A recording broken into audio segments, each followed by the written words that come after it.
I want to begin by thanking Foreign Minister Saar for this kind invitation, and I regret that I cannot be with you all in person.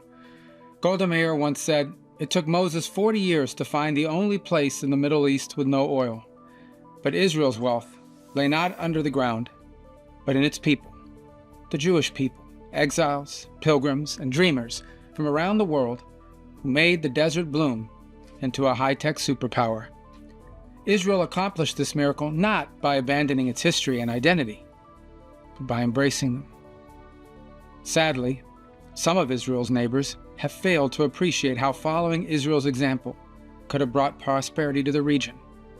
Instead, they chose war.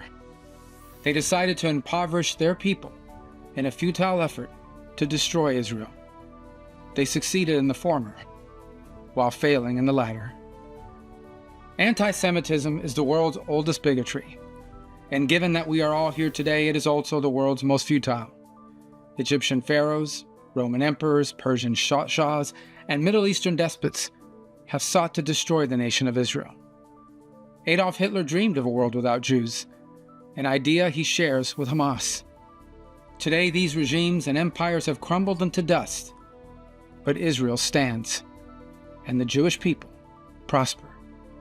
I pray for the day when the entire world will recognize the futility of anti-Semitism, when leaders will abandon self-destructive hatred and forge a new future in partnership with Israel by building on the Abraham Accords. Under President Trump's leadership, there are signs that the future may be closer than we dared dream.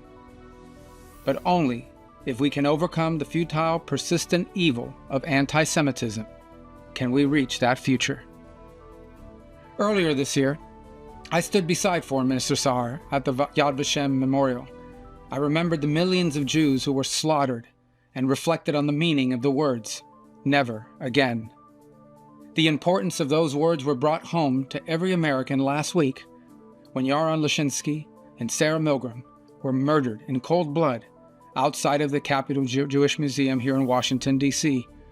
Yaron was a Christian born in Germany who came to love the Jewish state. Sarah was from Kansas and loved Yaron. They dreamed of marrying in Jerusalem, and instead, they were cut down in cold blood by a monster who did not care about Yaron's faith or Sarah's background. We should never forget that as he was being arrested after killing two innocents who he believed were Jews, the murderer proudly screamed, "Free, free Palestine." Words that now serve as a battle cry for the death of Jews, the destruction of Israel, and the horrors we must never again allow. There can be no compromise with anti-Semitism. There can be no nuanced separation of hatred of Israel and hatred of the Jewish people.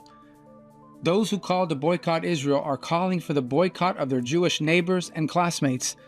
Those who call for violence against Israelis are calling for violence against Jews.